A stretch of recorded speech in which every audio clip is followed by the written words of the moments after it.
하나님께서 우리에게 주시는 말씀, 구약 성경 출애굽기 32장 7절에서 14절까지 말씀입니다. 출애굽기 32장 7절에서 14절까지 말씀, 하나님의 말씀 봉독할 때 여러분 경청하십시오. 여호와께서 모세에게 말씀하셨다. 가라, 내려가라. 너의 백성이 망할 짓을 저질렀다. 네가 이집트 땅에서 데리고 올라온 백성이 내가 그들에게 명령했던 길에서 그들이 빨리도 벗어났구나. 자신들을 위해 수송아지 우상을 만들어 거기에 엎드려 절하고 희생 제물을 바쳤구나. 그러고서 말하기를 이것이 그대의 하나님이셔 이스라엘아. 이집트 땅에서 그대를 데리고 올라오신 분이셔 라고 하는구나. 여호와께서 모세에게 말씀하셨다. 내가 이 백성을 보아왔다. 보라, 이들은 목이 뻣뻣한 백성이다. 이제 나를 막지 마라. 이들을 향한 노여움으로 내가 불타올랐다. 이들을 끝장내 버릴 것이다. 그러고는 너를 큰 나라로 만들어 주겠다. 모세가 여호와 그의 하나님의 노여움을 누그러뜨리려고 했다. 여호와여, 주님이 큰 힘과 강한 손으로 이집트 땅에서 데리고 올라오신 주님의 백성에게 왜 불같이 화를 내십니까? 이집트 사람들이 왜 이런 말을 하게 하려고 하십니까? 여호와가 재난을 내리려고 그들을 데리고 나갔구나. 그들을 산지에서 죽이고 그들을 이 땅 위에서 끝장내려는 것이었구나. 뜨거운 노여움을 푸십시오. 주님의 백성에게 재난을 내리시려는 뜻을 거두어 주십시오. 아브라함과 이삭과 이스라엘 곧 주님의 종들을 기억해 주십시오. 주님은 자신을 걸고 굳게 약속하시며 그들에게 말씀하셨습니다. 내가 너희의 후손을 하늘의 별처럼 많아지게 해 주겠다.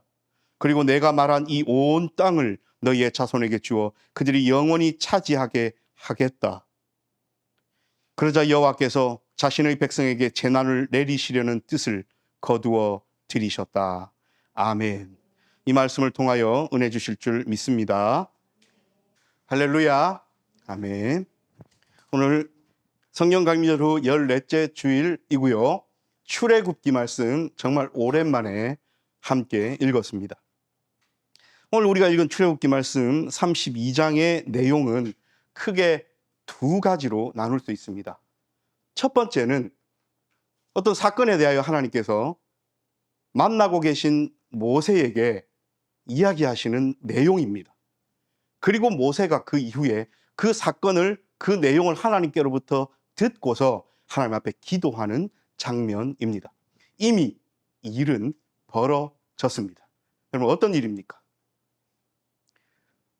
하나님께서 종되었던 이집트 땅에서 여러 가지 우여곡절을 겪고 구원해 주셨는데, 꺼내어 주셨는데, 살려 주셨는데, 그리고 그 살려주시는 과정 가운데 분명하게 하나님의 살아계심, 하나님의 역사하심, 하나님의 능력, 하나님의 그 백성을 얼마나 아끼시고 보호하시는지를, 인도하시는지를 체험하고 겪었는데 이런 일이 벌어진 거예요. 어떤 일입니까? 모세가 하나님께로부터 말씀을 들으려고 하나님께서 명령하신 그 명령을, 올라오라 하신 그 명령에 순종하여 올라간 모세가 사라지고 없는, 모세가 잠시 자리를 비운 그 사이에 이스라엘 백성들은 금 송아지를 만들었습니다. 오늘 우리가 이 이야기에서 하나 좀 집중해야 될 것이, 금 송아지를 만들어 놓고 그 우상을 뭐라고 부르고 뭐라고 해석했으며 뭐라고 소개했는지를 우리는 다시 한번 기억해야 합니다. 여호와께서 모세에게 말씀하셨다. 가라, 내려가라. 너의 백성이 망할 짓을 저질렀다. 네가 이집트 땅에서 데리고 올라온 그 백성, 이제 하나님께서 나의 백성이라고 부르지 않아요. 모세를 향하여 네가 데리고 나온 그 백성이 망할 짓을 저질렀다. 내가 그들에게 명령했던 그 길에서 참 빨리도 벗어났구나. 여러분, 지금 이 시기가요, 이집트에서 나온 지 2달가량 된 때입니다. 제3월에 되어 있잖아요. 그래서 1월 14일 날 6월절이고 1월 14일부터 무교절 아닙니까? 그러니까 6월절 지난 그 다음 날 빠져나왔잖아요. 그리고 3월에 시내강리 앞에 도착을 했으니 한 2달 정도 지난 거예요. 여러분 2달 가운데 무슨 일이 있었습니까?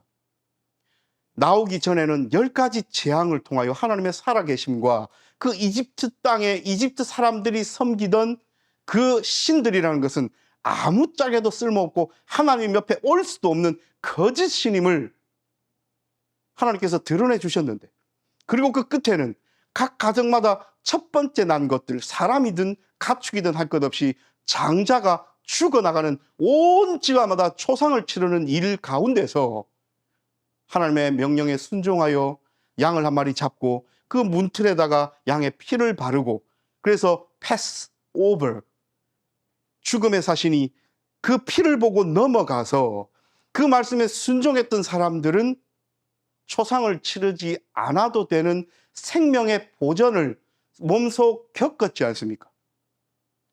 곧바로 나아가서 비하이롯 앞에 당도했을 때에 앞에 뭐가 있었어요? 홍해가 가로막고 있었죠. 또 불만을 터뜨리죠. 진퇴양난. 바다가 있어서 앞으로 나가지도 못하고 뒤를 돌아보니 다시 마음을 바꾼 바로가 자기 친위대를 데리고 잡으러 오는, 그래서 꼼짝없이 죽게 된 이 상황에서 또 볼멘소리를 했더니 하나님께서 모세를 통하여 어떻게 이야기하십니까? 모세가 지팡이를 들고 너희는 가만히 있어서 여호와의 구원하심을 보라 했을 때에 홍해가 갈라져서 백성들이 다 살아났잖아요. 목이 마르다 하니 물을 주셨고, 먹을 것이 없다 하니 만나를 주셨고, 이런 모든 것들을 겪어왔는데 모세가 잠시 자리를 비웠다고 뭘 했다고요? 금송아지를 만들었다고요. 그러고서 그 금송아지를 향하여 뭐라고 합니까? 하나님을 따로 두고 따로 금송아지를 만든 것이 아니에요. 금송아지라는 우상을 만들어 놓고 뭐라고 합니까? 이것이 그대의 하나님이셔, 이스라엘아. 이집트 땅에서 그대를 데리고 올라오신 분이셔 라고 해버립니다. 여러분, 이것에는 큰 메시지가 있어요. 그게 무슨 말이냐면, 이 사람들은 아직도 이집트 땅에서의 습관을 버리지 못한 거예요. 여러분, 이집트 땅에서는 어떤 신을 섬겨왔습니까? 어떤 종교적 문화에 젖어 있었습니까? 눈에 보이는 것, 만질 수 있는 것.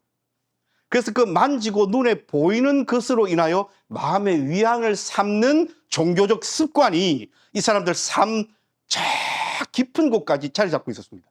그런데 하나님의 방식은 뭡니까? 하나님은 이미 10계명에서 너는 나 외에 다른 신을 섬기지 말고, 2계명이 뭡니까? 너를 위하여 새긴 우상을 만들지 말라 하셨습니다. 그러니까 하나님은 눈에 보이고 손에 잡히는 방식으로 너희와 함께 하지 않겠다고 선포하셨는데, 이 이스라엘 사람들은 이집트 땅에서의 눈에 보이고 손에 잡히는 그 방식을 고수합니다. 자, 하나님의 방식과 자기들이 원하는 방식이 같습니까? 다릅니까? 만약에 우리의 삶 가운데 하나님의 방법과 나의 방법이 대립했을 때에 우리는 무엇을 따라야 합니까? 무엇을 버려야 합니까? 오늘 이스라엘 사람들은 이것에 실패했습니다. 그래서 하나님은 너의 백성이 망할 짓을 저질렀다 이야기하신 거예요. 송아지를 만들어 놓고 이것이 우리를 이집트 땅에서 데리고 나온 우리의 하나님이시오 라고 소개를 해버리면 하나님 이렇게 이야기하십니다. 내가 오늘 한 번만 본 것이 아니야. 네가 이집트 땅에서 데리고 나온 그 백성을 내가 계속 보아왔어. 보라, 이들은 목이 뻣뻣한 백성이야. 교만하다는 거예요. 자기 습성을 버리지 않는다는 거예요. 자기 하고 싶은 대로 한다는 거예요. 하나님 말씀과 법 앞에 순종하지 않는다는 겁니다. 그래서 하나님 이렇게 이야기하십니다. 이제 나를 막지 마라. 이들을 향한 노여움으로 내가 불타올랐다. 이들을 끝장내 버릴 거다. 그러고는 너를 큰 나라로 만들어 주겠다. 자, 앞에 사건에서 뒤에 모세의 기도로 넘어가는 브릿지 부분이 여기입니다. 내가 화가 났어. 나 이제 참지 않을 거야. 그러니까 나를 막지 마, 모세야. 그래서 내가 저들을 쓸어버리고 싹 없애버리고 너를 통하여 다시 아브라함의 약속을 처음부터 리셋한 다음에 시작할 거야 라고 이야기를 하십니다. 여러분, 인간적인 욕심이라면 모세가 이 말을 들었을 때 어땠겠습니까?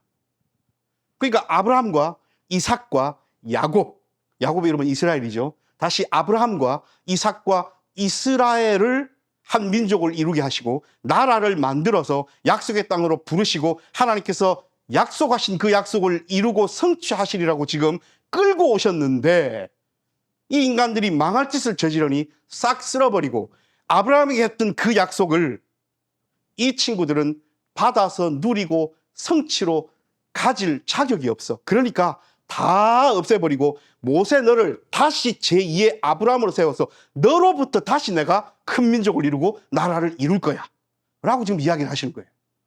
이 말을 들은 모세 입장에서는, 만약에 이 모세가 인간적인 욕심이 가득했다면 여러분 어땠겠습니까? 와, 나를 통하여 다시 시작하신다고? 그런데 이 모세는 그런 하나님의 말씀에 전혀 자기의 욕심을 드러내지 않았습니다. 어떻게 합니까? 하나님, 왜 그러십니까? 왜 그리 화를 내십니까? 만약 이 백성들 그렇게 하나님 노여움으로 벌 주셔버리면 사람들이 뭐라 그러겠습니까? 저 이스라엘의 하나님은 자기 백성을 겨우 종살이에서 끄집어내가지고 광야에서 다 죽여버린 하나님이다 라고 이야기하면 어쩌려고 지금 그러십니까? 하나님, 내가 어찌 되는 것은 아무 상관없습니다. 노여움을 푸십시오. 살려주십시오. 용서해 주십시오. 자비를 베풀어 주십시오. 주님의 종들을 기억해 주십시오. 하나님, 아브라함과 이삭과 이스라엘, 야곱에게 약속하셨지 않습니까? 그 약속 성취해 주십시오. 하나님의 그 뜻을 거두어 주십시오. 14절입니다. 오늘 우리가 이건 마지막 절이에요. 그러자 여호와께서 자신의 백성에게 재난을 내리시려는 뜻을 거두어 들이셨다. 여러분, 하나님의 수사적 표현입니다. 나를 막지 말라. 나를 홀로 있게 하라. 여러분, 이 세상에 어떤 존재가 하나님의 작정하심과 마음 먹으심을 막을 수 있습니까?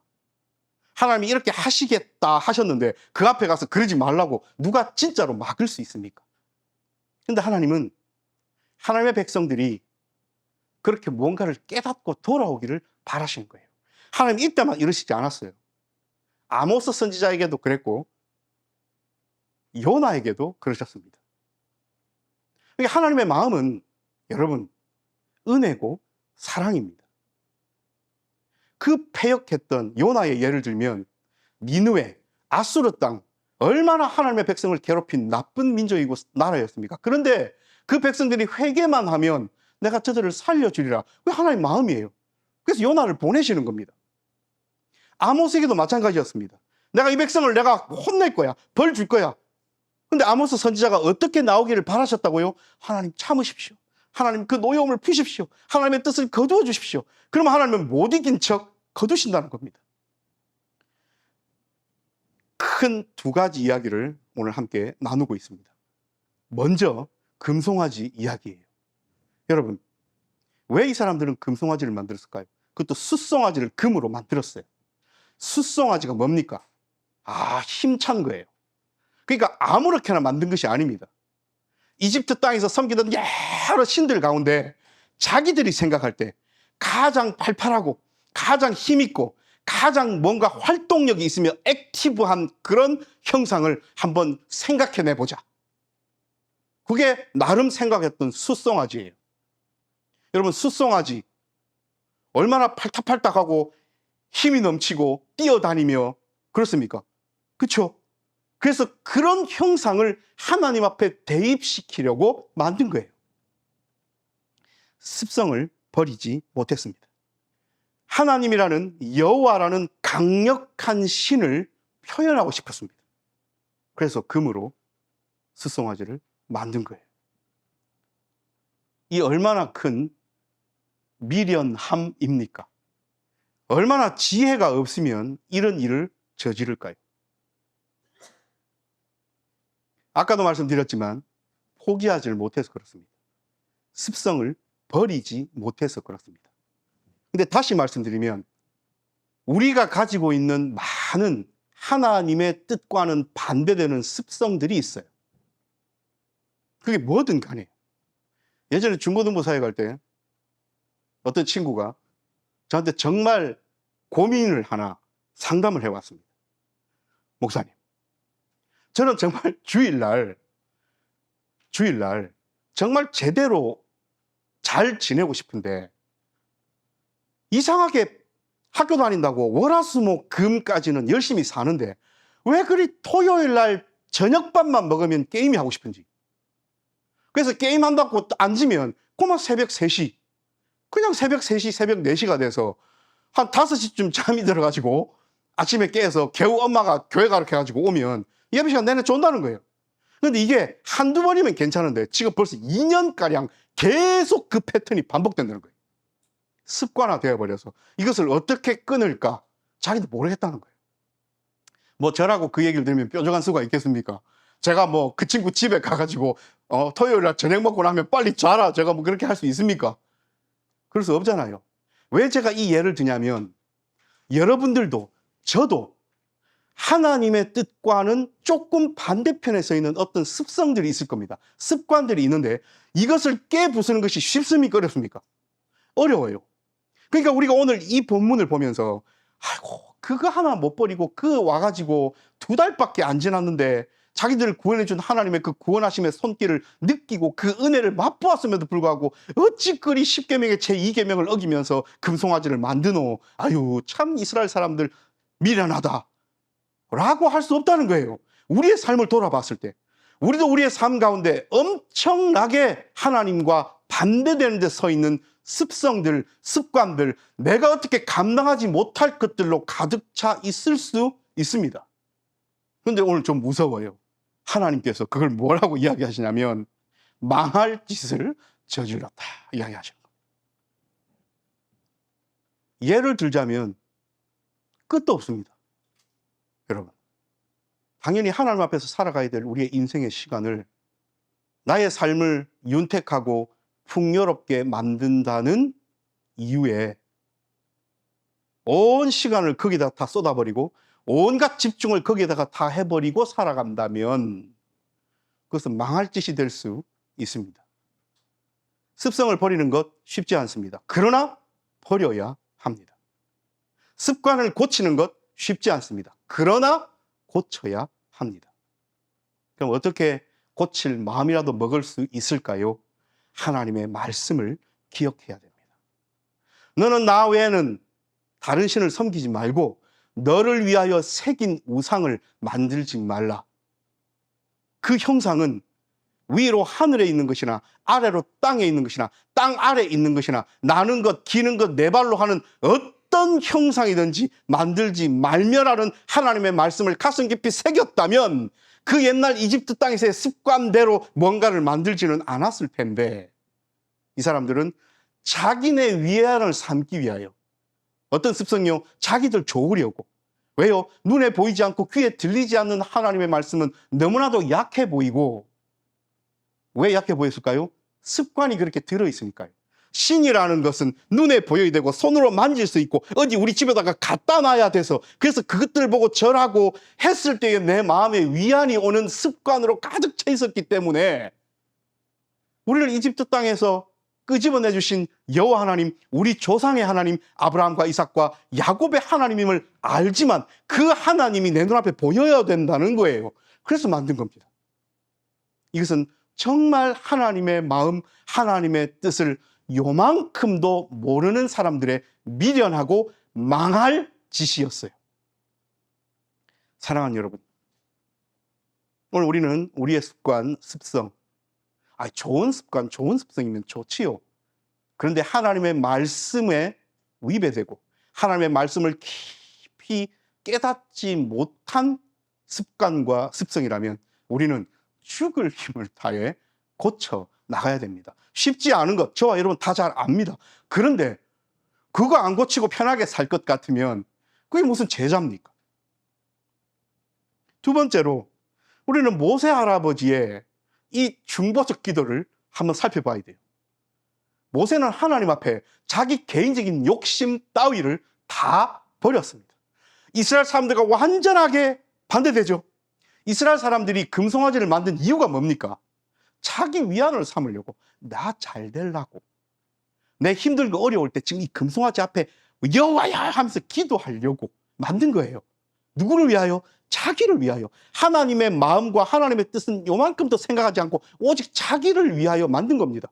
근데 모세는요, 하나님께서 자기를 불러주신 사명과 사역자로서의 책임을 분명하게 알았습니다. 내가 무엇을 하며 하나님 앞에 살아가야 할 것인지를 모세는 분명하게 알았어요. 자기의 사명에, 그리고 하나님의 마음을 더 깊이 깨닫고 안 사람이라는 뜻입니다. 그래서 무엇까지 알았냐면, 아이고, 하나님 다 쓸어버리는 것 하나님 마음 아니시잖아요. 진짜 그게 하나님 마음이셨다면 뭐 하려고 저같이 부족한 사람 세워서 그 이집트 땅에서 끄집어서 오셨습니까? 지금 그 마음이에요.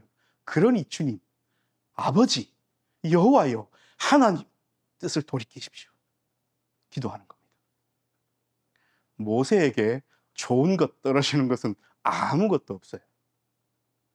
근데 모세는 하나님과 백성 사이에 서 있는 자신의 위치를 정확하게 깨닫고 있었습니다. 그리고 이제 모세는 깨달았을 겁니다. 아, 내가 해야 될 일이 있는 거구나. 저 무식한 인간들, 저 하나님의 뜻을 요만큼도 헤아릴 줄 모르는, 그래서 저 망할 짓을 저지른 저 인간들에게 빨리 내려가서 하나님의 마음, 하나님의 뜻, 하나님께서 우리에게 허락하신 이 율법을 제대로 가르쳐야겠구나. 사명감에 불타올랐습니다. 그러려면 죽으면 안 되잖아요. 그러니까 하나님 살려주십시오. 하나님 뜻을 돌이켜 주십시오. 모세는요, 지금 누구를 위하고 있습니까? 자기를 내려놓고 하나님의 마음을 헤아리고 있고 백성의 안위를 헤아리고 있습니다. 진정한 지도자이죠. 우리는 출애굽기 32장에 이 하나님과 모세와의 대화 속에서 분명한 것을 알 수 있습니다. 첫 번째는 하나님의 뜻과 마음을 모른 채 살아가면서 하나님의 마음에 반하는 우리의 인생 가운데의 습성과 습관들이 있다면 우리는 빨리 내려놓고 그 습관과 습성에서 벗어나야 합니다. 두 번째로, 우리는 하나님께서 우리를 모세처럼 이 땅 가운데 불러주셨잖아요. 예수 그리스도의 제자로 불러주셨잖아요. 우리는 우리 자신만을 향한 삶을 살아가서는 안 됩니다. 우리 각자의 삶 가운데서 하나님께서 허락하신 달란트가 있고 사명이 있고 사역들이 있는데, 우리는 그 사역자, 사명자, 예수 그리스도의 제자로서 무엇을 행하며 살아가야 하는지를 다시 한번 깨닫고 이기적인 삶에서 벗어나 하나님께서 허락하신 귀한 사람들을 향하여, 그리고 하나님의 마음을 잘 헤아려 가며 살아야 해요. 그러려면 우리는 말씀을 더 깊이 깨달아야 되고 더 깊이 하나님 앞에 기도해야 하며 하나님과 늘 소통하며 살아가야 하는 것은 당연한 일이지요. 하나님께서 우리 반석이 빛된 교회 각자 성도들에게 삶을 주셨습니다. 직장을 주셨고 사업체를 주셨고 공부하게 하셨고 학생으로, 직장인으로, 사업체로 열심을 다해 살아갑니다. 또 일주일 동안 살아가면서 많은 사람들, 믿는 사람들이든 믿지 않는 사람들이든 만나고 대화하고 부대끼며 살아갈 겁니다. 그때마다 우리가 그 사람들을 바라보면서, 그리고 우리에게 닥치는 좋은 상황이든 나쁜 상황이든 즐거운 상황이든 아픈 상황이든 상황을 바라보면서 그저 이 상황이 우연으로 뚝 떨어졌다 라고 생각하지 마시고, 하나님께서 내게 어떤 말씀을 하시려고 이 상황을 허락하셨나를 다시 한번 생각하면서 성령 하나님의 지혜를 구하고 성령 하나님의 능력을 구하면서 정말 모세처럼 예수 그리스도의 참 제자로 살아가기를 하나님께서는 바라고 계시지 않겠습니까? 이번 한 주간도 하나님께서는 반석이 빛된 교회 성도들이 자신만을 위하며 그 못되고 나빴던 습성들을 버리지 못하고 하나님 앞에 망할 짓을 저질렀던 이스라엘 사람들처럼 살아갈 것인가? 아니면 자기의 본분과 사역의 종류를 잘 알고 참 제자로 하나님의 마음을 헤아리면서, 그리고 붙여주신 사람들을 향하고 사랑하고 위하면서 살아가는가, 누가 그런 삶을 살아가는가 바라보고 계십니다. 기도합니다.